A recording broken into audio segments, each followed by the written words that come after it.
السلام عليكم. يواجه مساء اليوم أولمبيك آسفي نادي نيجيليك من النيجر ضمن الدور التمهيدي الأول لكأس الاتحاد الإفريقي مباراة الذهاب. موعد مباراة جمعية نيجيليك ضد أولمبيك آسفي. المباراة تجرى مساء اليوم الجمعة 19 من شتنبر 2025.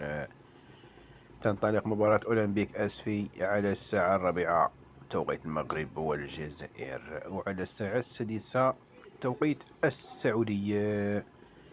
مباراة أولمبيك آسفي ضد نادي نيجيليك من النيجر ضمن الدور التمهيدي الأول لكأس الاتحاد الإفريقي. مباراة الذهاب على أن تكون مباراة الإياب بالمغرب، ومن المنتظر نقل المباراة على منصة التواصل الاجتماعي.